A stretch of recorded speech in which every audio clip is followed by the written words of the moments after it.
Hey, what's up, everybody? So, my name is Gene Boykin. I'm the founder of the GoGetter Family Real Estate Investing Academy. And tonight is part of one of my specials that I've been doing the past 30 days. It's 30 lives in 30 nights. And tonight, I've got a special guest. All right. This is like a nerdy brother from another mother because we're both nerds at heart, man.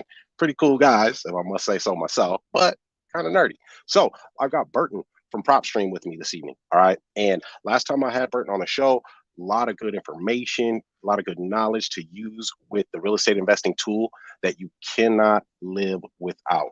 All right. So we got some new knowledge for you, some new tactics and new data. So, guys, don't forget to hit that like button. All right. And if you're new to my channel, I want you to consider subscribing, or you can just be a player about it. Hit that subscribe button. I'm a go-getter. They some go-getters. We some go-getters. Hope you a go-getter. Let's get it. I'm a go-getter. They some go-getters. We some go-getters. Hope you a go-getter. Let's get it. I'm a go-getter. Hustle to the end. We some no-quitters. Knock it out the park. We for show hitters. Right, left hemisphere. That's a dome splitter. Yeah. We control our own destiny. Make moves. Cultivate whole legacy. Creative finance. Bring more ecstasy. The right ingredients. Now that's a dope recipe. All right. What's up, everybody? So tonight I've got Burton with me from PropStream. This is his second time on the show, so we're super excited to have him. There's been some changes. So Burton, go ahead and reintroduce yourself to the people, man. Hey, what's going on, everyone? First and foremost, that was the craziest introduction ever. I was literally jamming backstage. So yeah, well done, Right. brother, well done. Thank you. But a little bit about me. I've been with PropStream for nearly a decade. Started back in 2013 and haven't looked back since. I'm just your go-to guy when it comes to just trying to unfold the complexity of PropStream. Number one tool out there, recently acquired by the Stewart Title family. So we're happy to be a part of the Stewart family now. But just think of me as your tour guide today. And that's a little bit about me. All right. So, guys, I want you to hit that like button. All right. And drop some flames in the comments because it was a viewer's idea to bring Burton back on. So I wasn't even thinking about it. I'm not even gonna lie, because we've been buying houses. We've been helping people around the country buy houses. And I get a comment one day like, hey, why don't you bring the guy from PropStream? That's what Burton's known as, the guy from PropStream, right? Everybody knows who Burton is. So I was like, man, that's a great idea. So Burton, why don't you start off, man, by telling us the new data that PropStream has, because last time I had you, there was MLS data, and then I think it dropped off, and now we're on to something new. Yeah, absolutely. So let's just kind of paint the picture, kind of go back in time a little bit. Earlier this year, actually the beginning of the year, PropStream was restricted from showing MLS sold data and failed data. We really don't know what the exact reason was, but we were told at the time that we could no longer display failed listings to our users or the sold price or sold listings to our users. And so this did pose a challenge to some of our users. I mean, some of our users found great leads in failed listings. So we understood the challenge that they were faced with. However, we had some other users who, when trying to get a value on a property, were faced with a new challenge now, because we can no longer provide them MLS sold listings or sold prices. They had to rely now on the public records, which we have. However, there were a few states out there called non-disclosure states in which the public records would not be able to give you that information. So they were pretty much in a big challenge. For a while, a few months, we were working on the back end trying to reacquire this data. But the reality is, it's not that we lost the data and we needed to reacquire it. We just needed to come up with a new strategy of displaying it, right? Without going into the legal terms and whatnot. Really, what they just told us is that we could not display the sold price. So I'm going to reiterate that. We could not display the sold price. So our clever team came up with this strategy. And the strategy was to not display the sell price, but to take that sell price and purposefully knock it off by up to 1%. Because the documents say we cannot show you the sell price, and nothing said that we can't show you a price that's 99.9% accurate. Right. Love it. Okay. Now, some of you guys might be confused as to how we're doing this. So let me actually pull up an example. I'll show you my screen in just a few moments. And in order for me to show you an example, I'm actually going to go to a non-disclosure state where we can see the actual county records on a sale. And so here we go. So PropStream is pulled up, and I don't know if you guys can see my screen. If you can, great. But I'm going to go to, let's do Las Vegas. Las Vegas is a disclosure state. What that means, and just for those that are still wondering what disclosure, non-disclosure state means, a disclosure state like Nevada, what that pretty much means, a disclosure state means that when a transaction occurs, like a cash transaction, in this case, these properties that are being bought in cash, you're going to see the sell price because that state will disclose that information.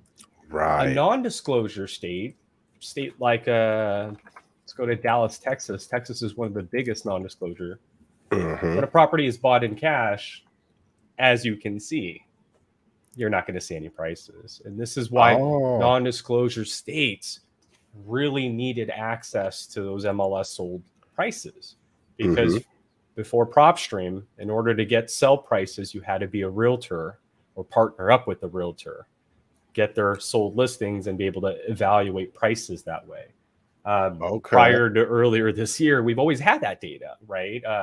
And so it was easy for people to just go in there and do their own comps.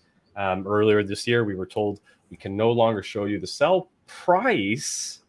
And that's when we got clever, and I'll show you what we did next. Okay, so let me rewind that. Let me rewind that just real quick here, because PropStream is an amazing tool. All right, I mean, it is an amazing tool. I just came from a property, guys, that I gave the seller, who's a doctor, a $20,000 down payment today. Well, rewind a little bit, and I gave that seller a packet.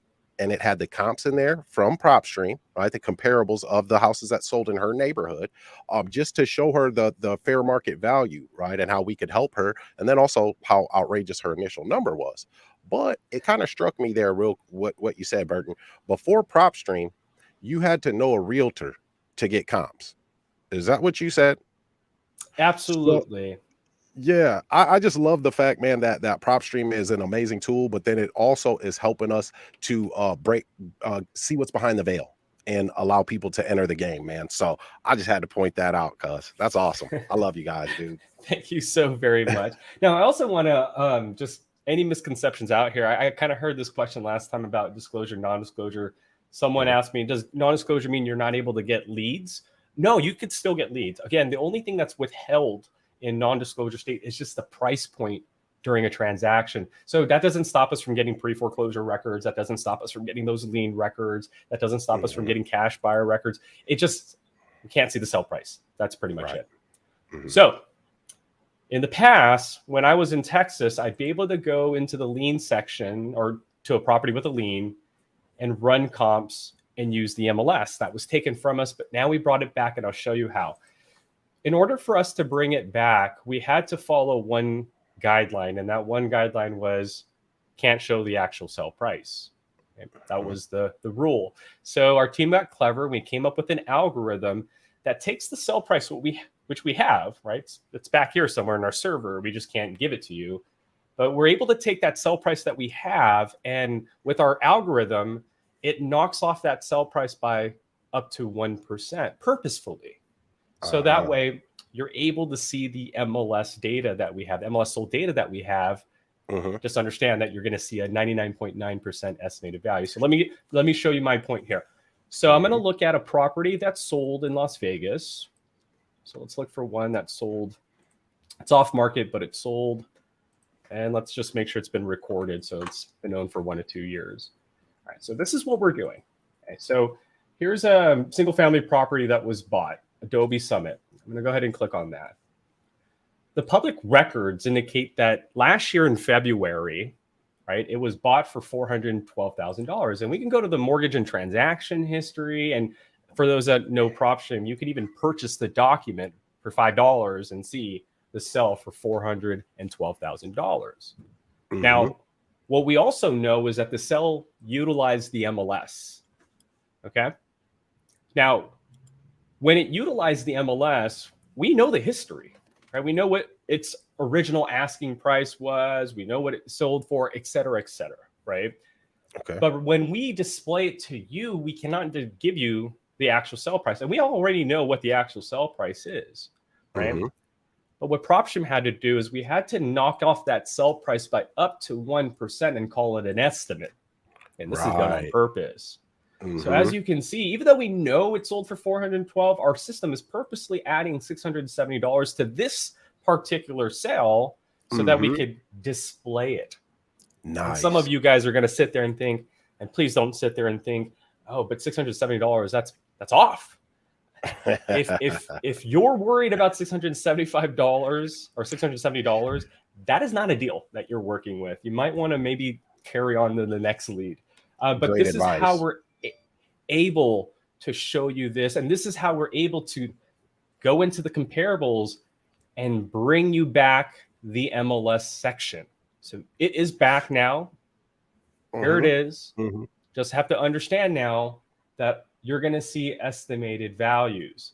So what you see here are estimated values, but again, they're 1%. If you click on there and just double check it, you're going to see that that 415 estimated value is just a 1% knockoff. And as you can see, it only knocked it off by a few pennies, right? Not even by $1, by a few pennies. And that's how we're able to still display it.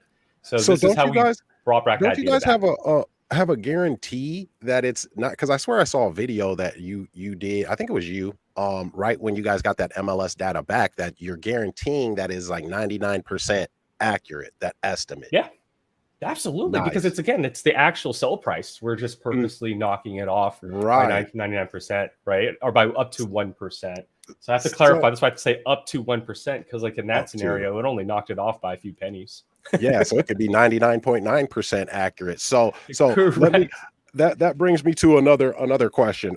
Because PropStream, it's known for its data. It's known for its data nationwide, and it's known to have the MLS and the public records data. I mean, it's a super powerful tool with real estate. So when it came down that MLS data was going to be gone, well, can you tell me like what the vibe was and kind of what you were thinking in that moment? Well, me personally, if I could use profanity, I was like, holy shit, right? This is where this is going to be a big issue, because for those that don't know me, I travel and I go to events and I get to meet and talk to investors out there, and I get to hear their success stories and the struggles that they deal with. I knew how this was going to impact them dramatically. So when this happened, yeah, it wasn't a happy scenario for me, for our team, also for our users. So that's why we had to come up with something. Wasn't easy. That algorithm wasn't easy, by the way, to be able to bring it back to you guys. Yeah. And see, I asked that question, Burton, just because real estate is not ever a straight line.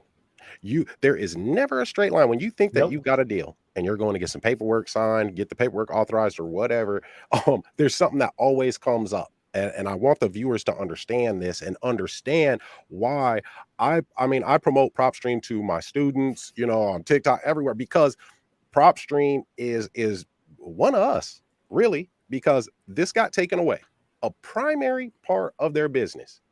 And they, company, the employees didn't sit around and, say, woe is me. They figured out a way to solve that problem, and then came back with something pretty much just as good, if not, better. So I like the philosophy of PropStream, and it's so helpful. And I've got somebody on here, Mike Show, that says they live in a non-disclosure state, but only certain counties.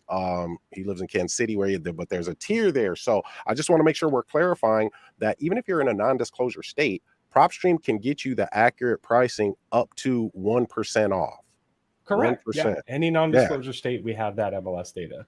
But to be truthful, there are some MLS boards out there that restrict their data to everybody. So there might be a remote area in a small city out there where PropStream cannot tap into their MLS because they just don't want to give it.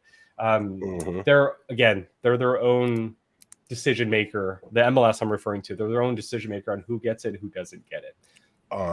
So I got a question, man, because we're going hard. You said Las Vegas. That was right up my alley because me and my acquisitions team for We Buy Houses and Help People, we're marketing in Denver and then we're marketing in Vegas as well, outside of my Oh, home awesome. city. I'm all the way in Iowa. So we're doing a deal in Denver right now. We're just going to wholesale that particular deal.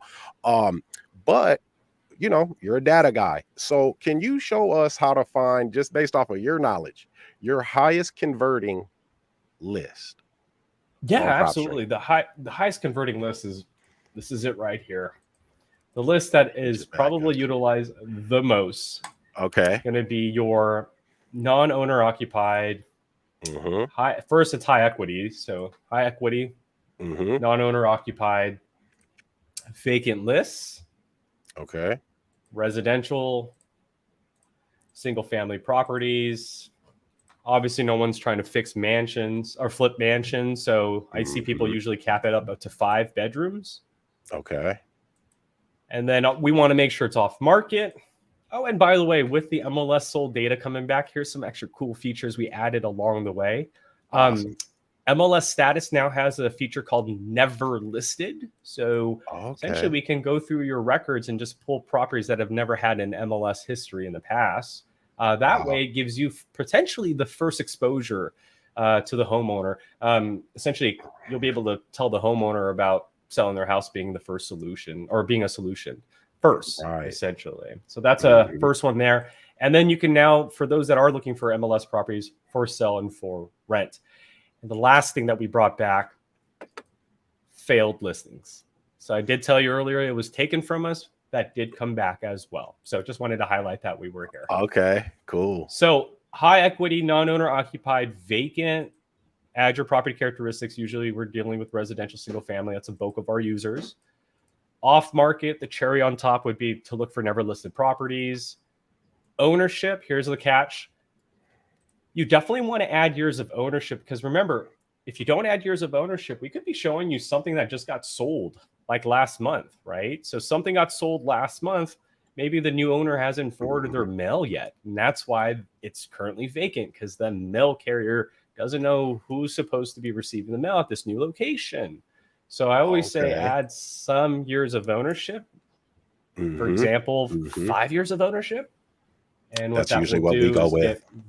There you go. That will get rid of anything recently sold. And as you can see, we're looking for properties that sold 2017 or earlier.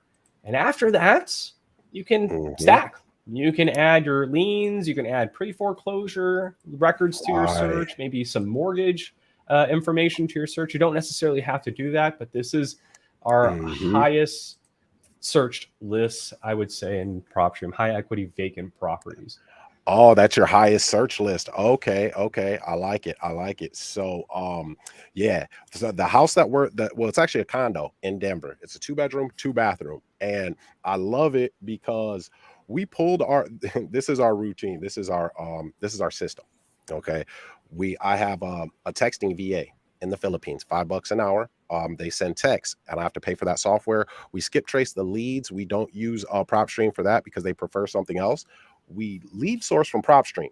They send the list over, they do the texting, and everything really is through PropStream because once they get that warm lead, they send it to my acquisitions manager. First thing he does, pull it up on PropStream to research that property and to see what's going on. So having access to that information, it gives us a leg up. So I'm talking to this seller and he doesn't know that we know that he's in foreclosure, but we know that it's a HOA lien foreclosure, right? Based off of the data that we got. So we were able to find that problem and niche down and find that list. And he had never been, nobody had ever reached out to him. So he told me on the phone, I got the call recorded. I let some of my students listen to it, that he's like, you probably think that I'm desperate, which I am. I was like, all right, you said it, man, but we use PropStream in almost every step of our business. So if you're out here doing this, my whole point is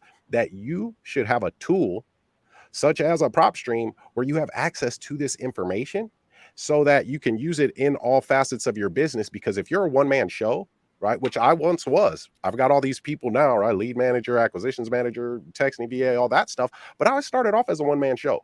And PropStream is what helped me to look like a wizard at times to my realtor and others. So, dude, leads, PropStream's the place. Love it. Love it. You know, you guys put your questions in the comment section, and also don't forget to hit that like button. And if you're new to the channel, go ahead and subscribe. So with PropStream, talk to me about building a buyer's list. I get this question a lot, right? What are we going to do to find buyers? How do you do that on PropStream? That's a great question. Well, Yeah, I'll show you guys some really cool tricks because this is just my experience. So test me. How about you put me on the spot? What city shall I do this in? Let's do it in Denver. Let's look in Denver, okay, Colorado. Cool. Denver. Love it. So the first thing I would do is always heard this saying, and it's ever since I was a kid, right? Probably watched TV, read a few books, maybe watched a few gangster films, whatever. Follow the money, right? Follow the money. So the first thing I would do is I would go to Denver and I would take a look at our cash buyer section. But the thing you got to understand about PropStream's cash buyer section is we hold a lot of data here. So you're going to see sales from 2017, even sales that happen this year. We need to make sure we filter out the ones that happened many years ago because we don't know if those guys are still active or not, right? Right. So the first best practice I always encourage everyone to do is go to ownership info and apply a last sell date. So the thing here is I want to find recent buyers. So why don't I just go back to the beginning of this year? That's the first thing I would do. Go back maybe 6 months, maybe a year. So for this example, I'm going to start January 1st of 2022. The next thing I want is to determine what type of buyer I want. Do I want a corporate buyer, an LLC, a corporate buyer, or do I want an individual buyer? Maybe someone I can grow with, someone I can befriend. Maybe one day I vision us on a yacht, on their yacht together, and I'm just feeding them properties and all that stuff. So right. That would be your owner type, right? So I'm looking for that individual owner that has a lot of cash. Now, this is a new feature, but I'd also encourage it. Numbers of properties owned. Because someone could just be a buyer last week, right? And now they're bragging on social media, I'm a cash buyer, I'm a cash buyer. And then when you present them a contract, they don't have the funds to fund your contract. So look for some deep buyers. To do that, put a minimum. I would say maybe look for someone who has maybe 3 properties, 2 properties, or more. Okay? For 2 reasons. Not only because you're going to be able to find someone with multiple, with a lot of money, but when I see someone that has 3 properties or more, I like to think of them as someone who has different options when you present them a contract, right? Because if they have 3 properties or more, that means they're a buy and hold investor. So when you present them a contract, they might look at it as, oh, I could fix and flip it, or I can hold on to it. That's why I like buyers with multiple properties, because it lets me know that they have a portfolio and they might do multiple strategies, if that makes sense. Right. Yeah, that makes all the sense in the world. That's the last thing I would do there. So first I would look for cash buyers. Then I would look for the individual ones or corporate ones. Make sure they're recent sell. In this case, I started in January. And then multiple properties. That way I can look for the deep pocket buyers and the ones that may want to take that contract as a buy and hold. Finally, apples to apples. I like to think of this part as a dating game. You have a contract, right? Your contract is a duplex, then you need to be looking for residential and duplex buyers, right? If your contract is a single family, then you're going to need to look for single family buy, et cetera, et cetera. So apples to apples. And you can add bedrooms. Your built would also be an important way to narrow down the type of buyer. So apply your property characteristics. You have certain criteria that you go after in terms of sellers. That should be the same criteria when you're going after your buyers. Dude, I love that. I love it. Idea just popped in my head. Love it. Finally, you can now hit close. And this is how many results you should have, but we're not done yet. Because I did say follow the money, and this is a feature that no one really uses. I want to show you. I call this feature the spreadsheet view. Not a lot of people know, but when you pull results in PropStream, there are 3 ways to view them. There's pick view, there's list view, and then there's this spreadsheet view. It's this little tab. It's like a scroll, a hidden scroll you just unlock, right? Oh, okay. Now, the reason I'm showing you this is because there is a column that says zip code. And what I can do there is now I can break down the 67 cash buyers with multiple properties who bought a property this year that are individuals by zip code, and know which zip code has the most cash buyers. Well, this particular cash buyer. And then maybe that's where I need to tell my acquisitions team or my marketing team to start putting more marketing into. Put more marketing into 80205 versus 80207 only had one cash transaction this year, right? So I'm able to see which zip code is hotter versus the next zip code. And that's how I would go about sourcing cash buyers in any market. Okay. Just follow the money. Yes, that is huge. That is huge, because I gotta say this. I gotta give tips to my people, to the GoGetter family members. So I've just been recently getting emails from investors, okay, with properties under contract apparently, and it is all the cookie cutter, stuff that people do, which is, hey, I got this property, I don't even read them. I'll be honest with you. So I just had a thought there. We can look up cash buyers like this on PropStream and even see if they have bought multiple properties in this particular zip code. Okay, so we can target that person specifically, and then we can speak to that person just like we do with our prospects when we find motivations, foreclosure, probate, divorce, and we speak to that particular situation. We can speak to this particular buyer's type of property that they prefer to invest in. So when we reach out to them, we can say something along the lines of, we have a property that's just like the one you purchased 2 months ago, 3 months ago at such and such address. This property has a bit more value to it, but we're willing to work with you on a discount because we know you love this neighborhood or whatever. But we're talking directly to them, as opposed to the cookie cutter email of, hey, I got this house under contract, cash buy, this is our starting price. Guys, you got to be innovative when talking to these people. I love that you reversed engineer that. Oh, and don't forget, we have that new link property section too. So when you do pull up your cash buyers, you'll be able to go into the details of each one of these transactions. So like, for example, 701 Galapagos Street, obviously bought in cash this year. Dejana had multiple properties. That link properties. And this is exactly what Gene is saying. We know that this property is under their name, but they're buying a lot of things under LLCs as well, and other. So as you can see, they have multiple different LLCs operating. But here, this is it. You can see their portfolio, the type of bedrooms and bathrooms that they prefer. They're a townhouse type of a person. They own one store, an apartment. This person has everything, but they're heavily involved in Denver. So you got an investment property. Maybe you might have a store, and you might be thinking, oh, I bumped across this residential buyer, but this residential buyer buys office space too.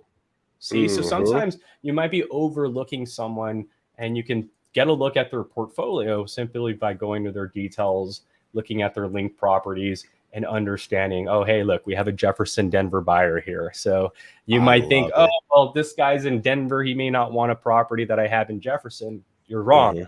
This person's in both markets. And it pays to really to niche down and to be, a specialist. So I asked Burton to look in Denver for some selfish reasons. I mean, we got a 2-bedroom, 2-bathroom condo in downtown Denver under contract right now. So my dispositions manager, I'm teaching her, because she's a student as well, teaching her how to build a buyer's list. So we're absolutely going to be rewatching this interview. Guys, you got to drop some flames in the comments for that one.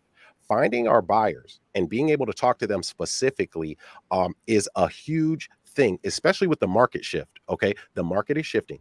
Buyers are harder to find because of the interest rates going up. So it's harder to afford, that monthly mortgage payment, because you're going to pay more of a monthly mortgage payment on less of a house with those interest rates going up.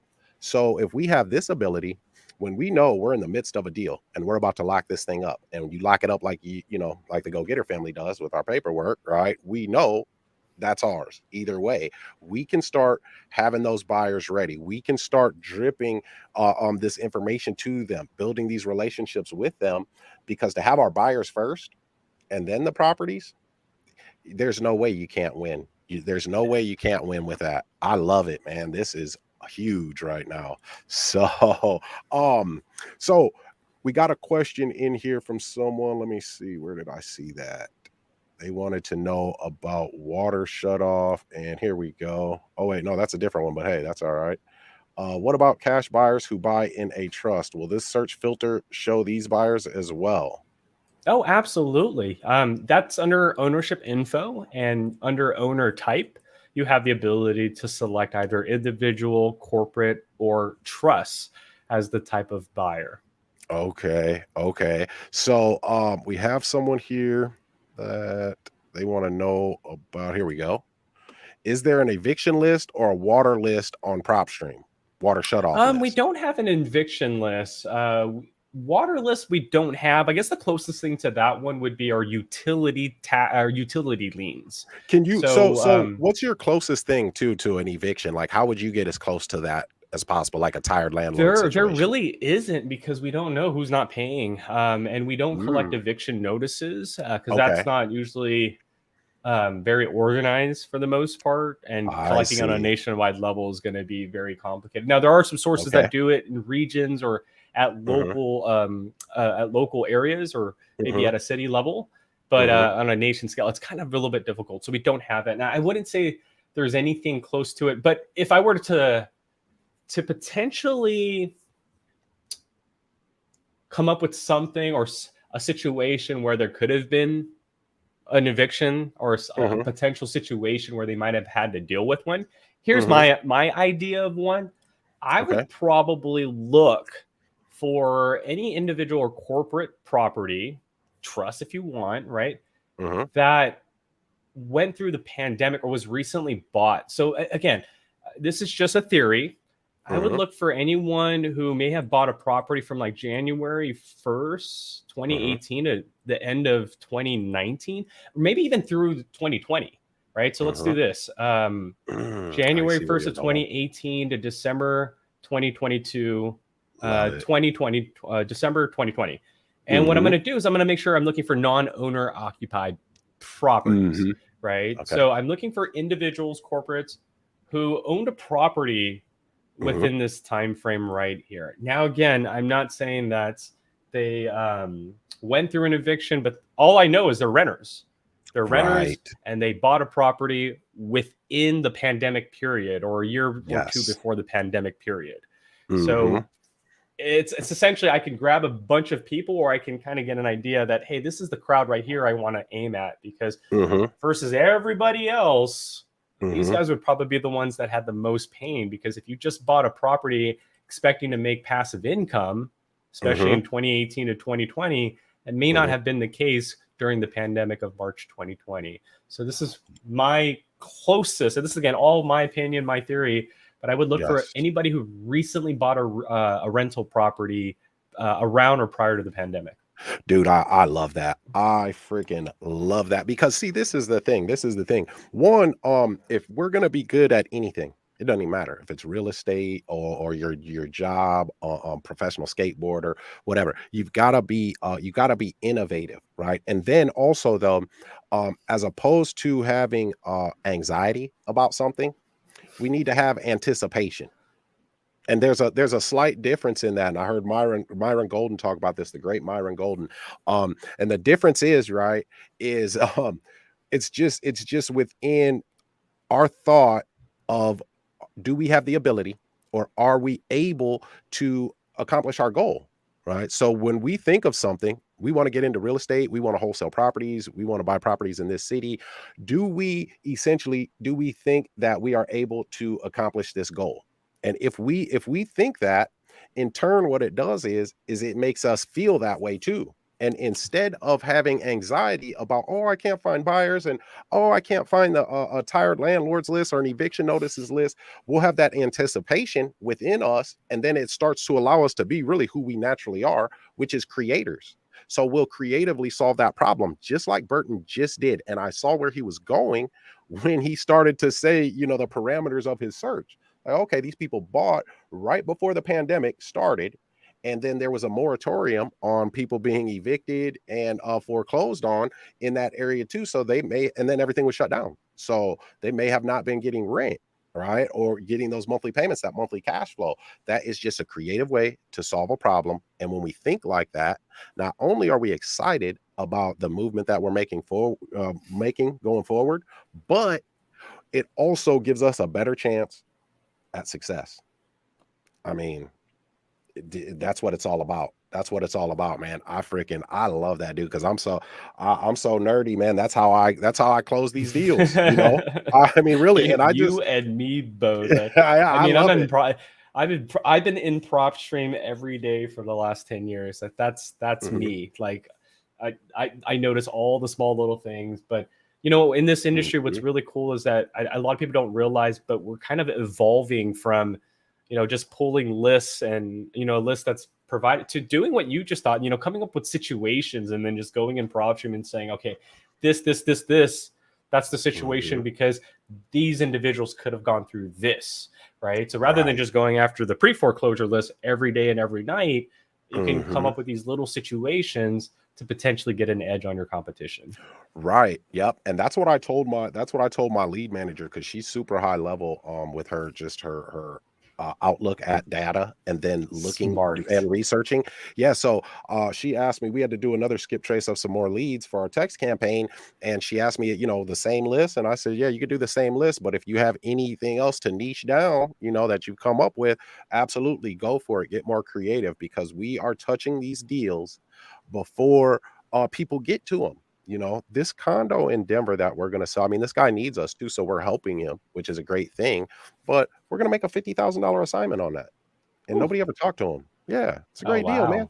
And it's going to be an easy sell. I mean, the things in downtown Denver, it's like, here, you know, people will be beating down our door to buy this thing. Yeah. So it's about that creative problem solving, guys. So if you guys have more questions for Burton, go ahead and put them in the comments. No, I don't want to keep Burton on overtime here, man, but he's good. So I'd be happy to come back. You guys can definitely have me when you need me.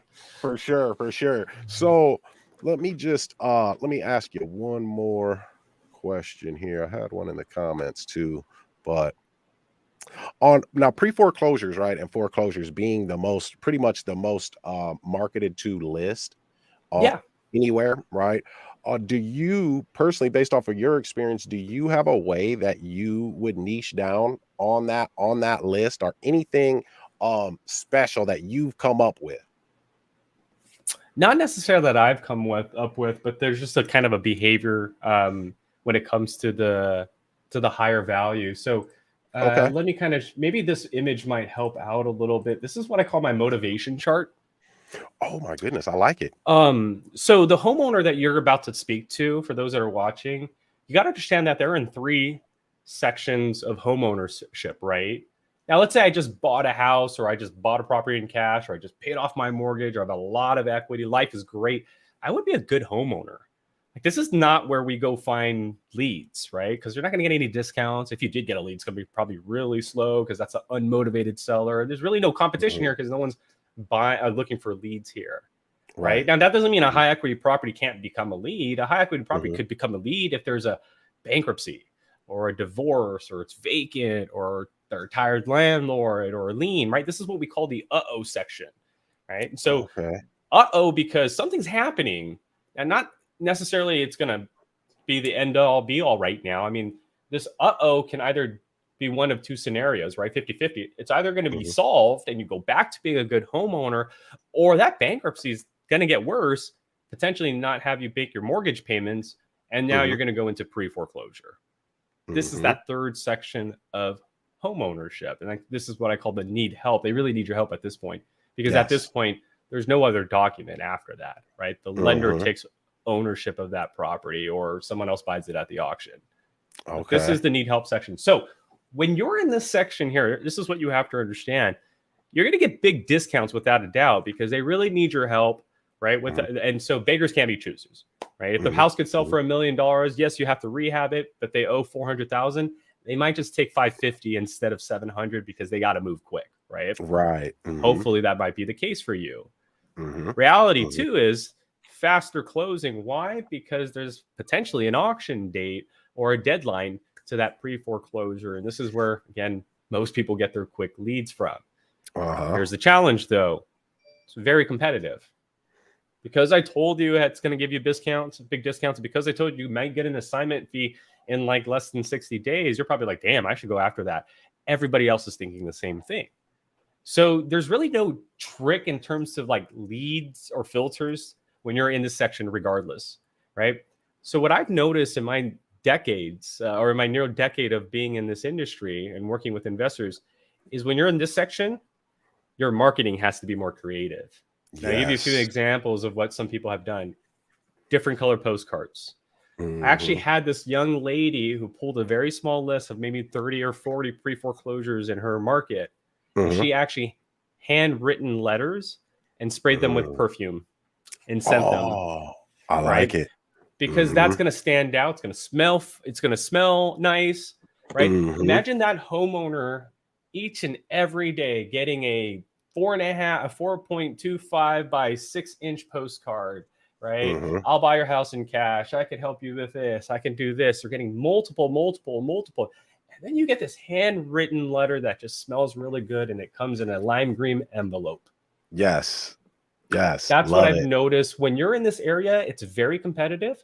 It's not that you're going to find a secret filter to edge out your competition. Your marketing gets more creative. Whereas in the section, you don't necessarily have to be creative with marketing. You just have to be patient, because if you get a hold of the owner, they're not ready right away. And this is why it takes time in this section. So what I've noticed with the section is you're not spending a lot of money in marketing. What you're spending here is you're spending a lot more time here. Here you're spending a lot more money because you only have X amount of time left to get their attention. And that's why marketing goes up, because you got to do everything in terms of marketing to get their attention. Whereas the you don't need to spend marketing as much. Your marketing can go down, but your time increases because that's the follow-up section. Right. And potentially if you if you sacrifice your time for marketing, you might be able to lock up a contract before it goes into pre-foreclosure. And then you don't have to spend X amount of money in marketing, right? So love it. That's how I've experienced and what I've seen in my experience.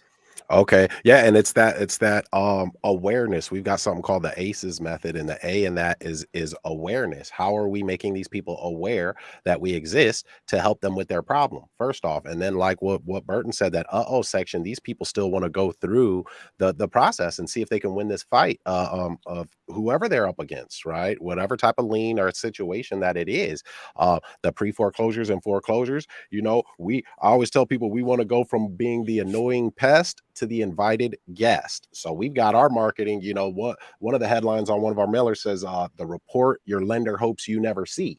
And is your lender giving you a hard time? Right. So we want to show them that we can help them. Right. So, and that's just the headline. Right. So, you gotta switch it up. You got to be creative. And again, your approach has to be a little, get creative with it. So we've got another question on here for you. Zombie property. Somebody says, here it is. Please just that's a show great our one. viewers. All the definitions are on our website, propstream.com, under resources. But let me show you how to get there. Zombie properties is in our filter. It's the second to last option. Probably wondering what the heck is that. It was an inner term, an inside term. But a zombie property is really just a pre-foreclosure that's not answering their mail anymore, right? The reason why we're just calling it zombie property is because a lot of people would have to go out of the way to create that. We figured, you know what, let's just create a quick list that puts those two filters immediately together. But the reason it's called zombie properties is because it used to be kind of like an inside joke that some homeowners, and you guys have to understand, not all these homeowners know what you know, but some homeowners, when they see that notice of default, they don't realize they still have 6 months to solve that problem. Some of them pack up and disappear. And that's why we call them zombie properties, right? They got that notice of default, pre-foreclosure, and now they're not answering their mail. No one knows where they're at. Right. And so this is a list I would encourage you to either skip trace. Maybe you can get a hold of a phone number. Another great avenue is to go into the comparables. Okay. Take a look at the neighbors and maybe save the nearest 4 neighbors onto a list and skip trace them. Maybe call the neighbors, speak to the neighbors and see if they have any indication of where that homeowner went. Because you have to understand, the neighbors don't like a scary vacant house next to them. It not only scares them and their children, but it potentially could be a hotbed for drug use and activities like that. It also downgrades or devalues the property values. So a lot of people, when they see a vacant abandoned house, they don't think about skip tracing the neighbors. And PropStream, you have the comparables and nearby listings to do just that. So take advantage of that, of that avenue as well. Yeah, zombie properties. And that's what, like Burton said, you know, they get that notice of default and they're like, oh my God, are the sheriff's coming to kick me out? And they take off. They don't know because and it's not to laugh, but it's true. I would, if I didn't know anything about real estate prior to PropStream, I would have thought that would have been my final. That's it. Like I got maybe a week to get out of here or something. Yeah. And so that's why it's our job to make these people aware that we exist and we can help them with their situation, because if they don't know that we exist, well, then they're not real estate professionals. So they're going to think that it's the end of the world. We come in, we're like magicians. We're like lifesavers, man. And we get paid very well for it. And then it is actually something that has an impact on somebody's life. So it's purposeful as well. You know, I mean, that's why I love it. I love it so much. So got a question here. It says, Gene, how would you approach someone who has multiple failed listings on the same property? Oh my goodness. I love these. I love it. So I'll give you some game real quick. Okay. One, I would absolutely reach out to them because they're trying to sell this house and they cannot. So that means that there's a problem to solve. So it may be overpriced because they don't have enough equity, or whatever the case is. So we want to look up more data on that property just so we can kind of have a hypothesis of what's happening based off of the data that we find on it. But we're going to skip trace them. We're going to call them, and we're just going to call them and ask and tell them, you know, hey, I was calling about your property at 123 Main Street. Have you guys found a buyer, or is that property still available for purchase? Now we know that they haven't found a buyer, right? So we've got to lead up to what we want, guys. You never get anything that you want if you start with that thing.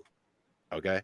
So that's a high level tip. If you heard me, if you start with it, you're not getting it. Okay. So, they're going to say no. So we just ask them if they can you tell me a little bit about the property, and, let them tell you. Right. And you're giving the affirmative, like, okay. Yeah.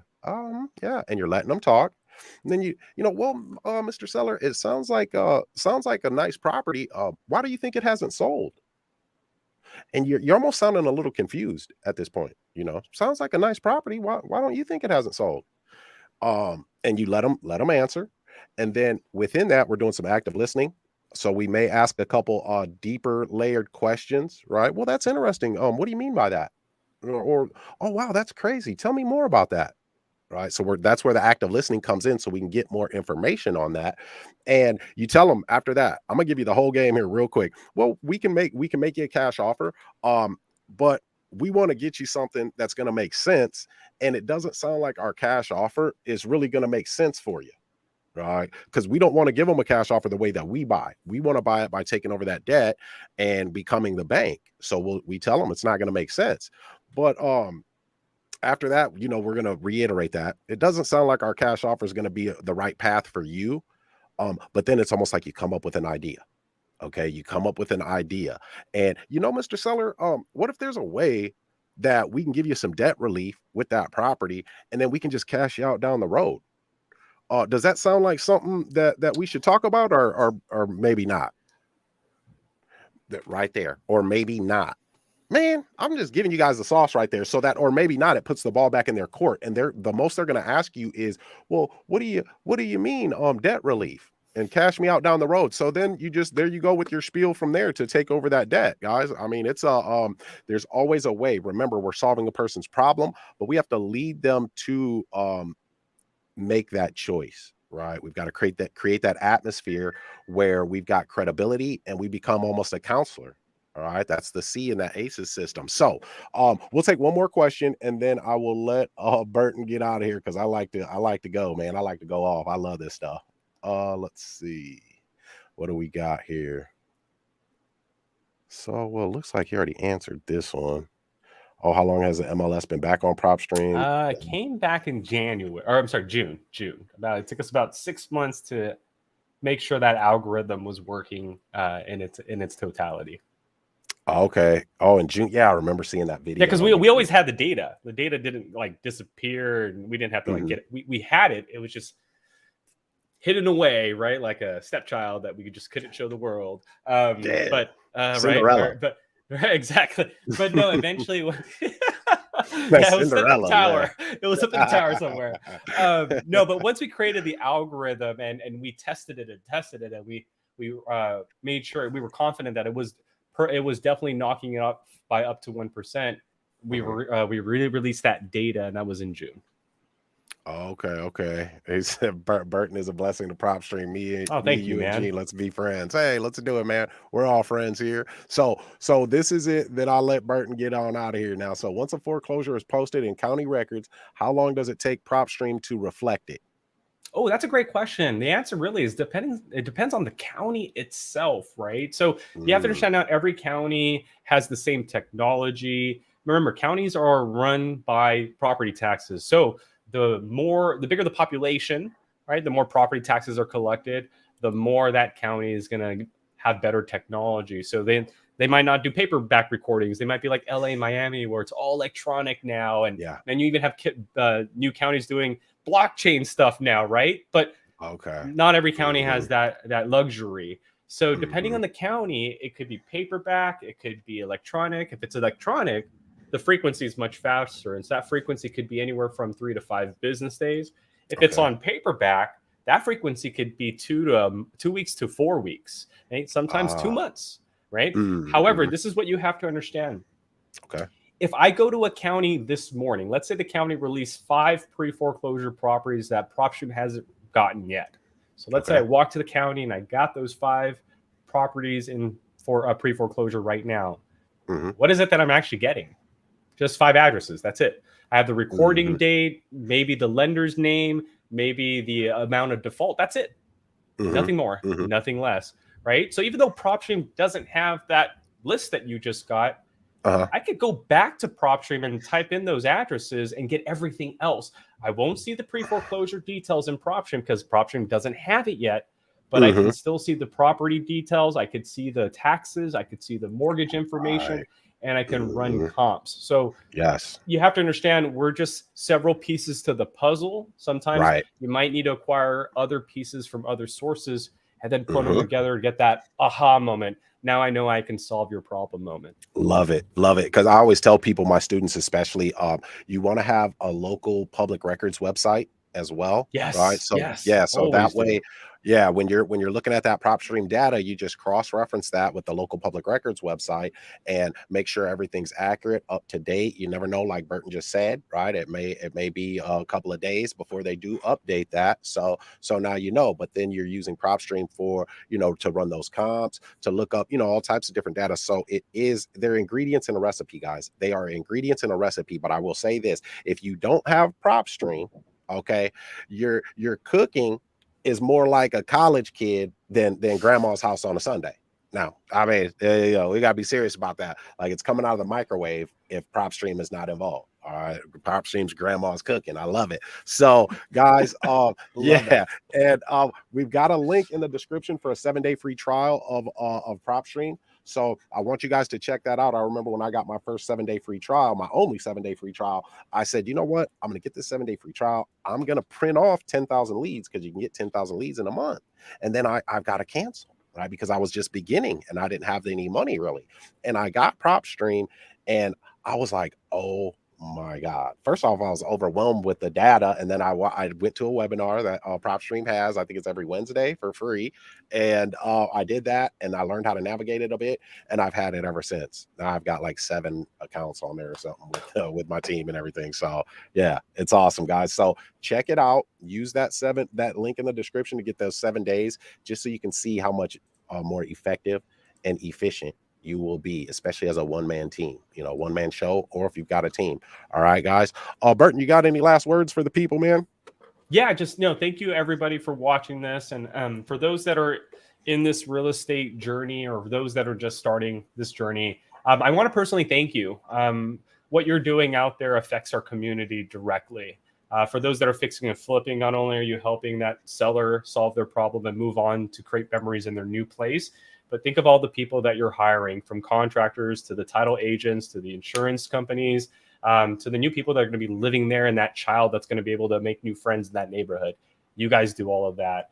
And for those that are just starting, thank you. I mean, there are a lot of people out there that need your help. So I don't want you ever thinking there's not enough problems to solve. There are millions of problems to solve. And I just want to thank you for just taking the act and taking that step forward towards this journey. Thank you, guys. Yes, that's awesome, Burton, man. You're awesome, dude. The people love you. The people love you. And I just remember seeing you on other influencers shows and YouTube channels before I was able to get you on. So we appreciate having you. As usual, it was golden and the people loved it. So man, we appreciate you. And to the Go-Getter family, guys, don't forget to hit that like button, get us in the algorithm so we can get this out to everybody else, right? And if you're new to the channel, feel like we brought you some value, consider subscribing. And Burton, we're definitely going to have you back on again in the near future. Looking forward to it, man. Absolutely, absolutely, guys. Till next time, let's get to it. I'm a go